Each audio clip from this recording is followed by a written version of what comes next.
Hello friends, आज हम करेंगे इकोनॉमिक्स का एक और टॉपिक है economic activities and non economic activities. तो सबसे पहले चलिए शुरू करते हैं। इकोनॉमिक एक्टिविटीज़ वो एक्टिविटीज़ हैं जो कि हम पैसा कमाने के लिए, रोटी कपड़ा और मकान को अर्न करने के लिए करते हैं। तो दीज आर दोज एक्टिविटीज़ या all those activities which are done by the people to earn their livelihood या टू अर्न देयर लिविंग। ठीक है, पैसा कमाना, वो सारे काम जो कि आप पैसे के लिए करते हो, that is called economic activities. ठीक है, economic activities in any society takes place within the framework of certain rules and regulation.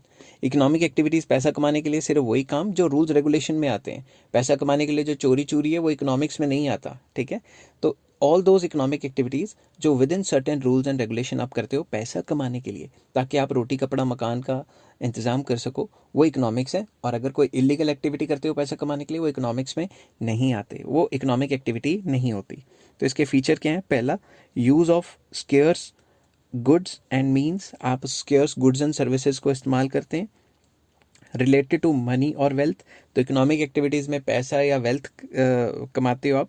Main motive is satisfaction of human wants. तो इकोनॉमिक एक्टिविटी करते हो ताकि आप अपनी वांट्स को satisfy कर सको, मतलब ह्यूमन वांट्स को सेटिस्फाई कर सको।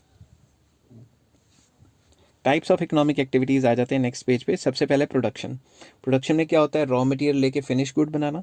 तो it includes all those economic activities which are concerned with an addition to the utility and value of goods and services. तो इसमें क्या होता है? वैल्यू एडिशन, मतलब रॉ मटेरियल खरीदा, उसमें वैल्यू ऐड कर दी, माल बना के मार्केट में बेच दिया, दैट इज प्रोडक्शन। ये भी एक इकोनॉमिक एक्टिविटी है। नेक्स्ट चलते हैं कंजम्पशन। कंजम्पशन में क्या है? It deals with the use of goods and services for the satisfaction of wants directly. तो कंजम्पशन में हम क्या करते हैं? हम वो गुड्स एंड सर्विसेज खरीदते हैं जो हमें डायरेक्ट सेटिस्फैक्शन देंगे। तो ये भी एक इकोनॉमिक एक्टिविटी है क्योंकि हमने पैसे खर्चे हैं। तीसरा, distribution. It deals with the determination of price of factors of production, that is land, labour, capital and entrepreneur. तो डिस्ट्रीब्यूशन का मतलब है कैसे कैसे तनख्वाहें डिवाइड की जाएंगी। लैंड को कितना रेंट मिलेगा, लेबर को कितना वेजेस मिलेगा, कैपिटल को कितना इंटरेस्ट मिलेगा और एंटरप्रेन्योर को कितना प्रॉफिट मिलेगा।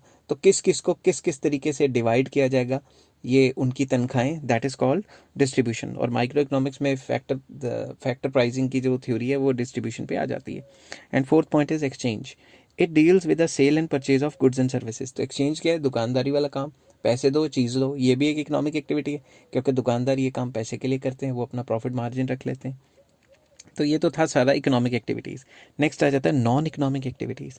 तो नॉन इकोनॉमिक एक्टिविटीज़ में वो एक्टिविटीज़ हैं, all those activities which are not concern with money, जिनका पैसे से और वेल्थ से कुछ लेना देना नहीं है। समझ गए बात? तो पैसे और वेल्थ से कोई लेना देना नहीं है, वो सारी की सारी इकोनॉमिक एक्टिविटीज़ क्या है? Non economic activities. एग्जाम्पल आ जाता है इसमें सोशल एक्टिविटीज़। सोशल एक्टिविटीज़ जो आप समाज के लिए करते हैं, जैसे ब्लड डोनेशन कैंप लगा दिया, कहीं पे लंगर वगैरह लगा दिया, कहीं पे पानी पिला दिया, ठीक है, इस टाइप का काम। पॉलिटिकल एक्टिविटीज़, भाई ये तो मैं मतलब लिख लिया मैंने, काफ़ी भारी दिल से लिख लिया है, बट आपको पता ही है कि पॉलिटिकल एक्टिविटीज़ पैसे के लिए होती हैं कि नहीं होती। ठीक है, तो बुक्स में भी इनको लिखना बंद कर देना चाहिए। बुक्स में लिखा था तो इसलिए मैंने थोड़ा बहुत लिख लिया। ठीक है, मगर पॉलिटिकल एक्टिविटीज़ आपको पता है हर कोई इंसान पॉलिटिक्स में आता ही पैसे कमाने के लिए। ठीक है, तो बुक कहती है, थ्योरेटिकली ये माना जाता है कि भाई जो पॉलिटिकल एक्टिविटीज़ हैं वो एक्टिविटीज़ हैं जो इंसान समाज की भलाई के लिए करता है, पॉलिटिक्स में आने के लिए करता है। मगर आपको पता है पॉलिटिक्स में क्यों आते हैं? पैसे के लिए। ठीक है, तो इसको मत लिखना पेपर में, टीचर को हंसी आ जाएगी। तो रिलीजियस एक्टिविटीज़ मैं इसको काट देता हूँ। ठीक है, रिलीजियस एक्टिविटीज़, जो भी आप रिलीजियस एक्टिविटीज़, मंदिर मस्जिद गुरुद्वारे जाते हैं, आप अपनी सेटिस्फेक्शन के लिए जाते हैं, पैसा कमाने थोड़ी ना जाते हैं। मगर आजकल आपको पता ही है कि ये सारे जो मंदिर मस्जिद गुरुद्वारा वगैरह हैं, यहाँ पे भी जो है पैसे का खेल आजकल बहुत ज़्यादा हो गया है। ठीक है, उसके बाद चैरिटेबल एक्टिविटीज़, जो भी चैरिटेबल एक्टिविटीज़ हैं वो भी आप जब करते हैं, चैरिटी वगैरह करते हैं, दान पुण्य करते हैं, दान कोई भी चीज़ डोनेट करते हैं, तो वो आप अपनी सेटिस्फेक्शन के लिए करते हैं। जब भी आप किसी हॉस्पिटल में जाते हैं तो लिखा होता है कुर्सी के ऊपर डोनेटेड बाय फलां फलां फलां, तो वो इंसान अपनी मेंटल सेटिस्फेक्शन के लिए करता है। तो वो सारे काम जो आप पैसे कमाने के लिए नहीं करते, वो नॉन इकोनॉमिक एक्टिविटीज़ आ जाती हैं। ठीक है, नेक्स्ट हम डिस्कस करेंगे economic activities versus non economic activities. ये क्या होती हैं? सबसे पहले, it is done to earn money, it do not have money aspect. तो नॉन इकोनॉमिक एस्पेक्ट में तो पैसा कमाना मेन मकसद नहीं होता। इसमें क्या होता है? Production, consumption, distribution and exchange, ये 4 मेन एक्टिविटीज़ जो मैंने पहले कराई थी। इसमें मैंने लिख दिया सोशल, रिलीजियस, पेरेंटल। मैंने पॉलिटिकल उड़ा दिया क्योंकि वो उल्टा मतलब बच्चे हंसेंगे कि भाई पॉलिटिक्स में तो पैसे के लिए आते हैं लोग। ठीक है, done to satisfy material needs. Basically economic activities हम इसलिए करते हैं ताकि हम अपनी मटेरियल नीड्स को, रोटी कपड़ा मकान की ज़रूरतों को पूरा कर सकें। तो ये किस लिए किया जाता है? Done to satisfy psychological needs, हमारा मतलब दिमागी तौर पे अपने दिमाग को सेटिस्फाई करने के लिए, साइकोलॉजिकली सेटिस्फैक्शन हासिल करने के लिए हम ये काम करते हैं। आई होप ये चीज़ें आपको समझ आ रही होंगी और आपको अच्छी भी लग रही होंगी। प्लीज़ अगर आपको ये अच्छी लगी तो please like share and subscribe. Take care, have a nice day.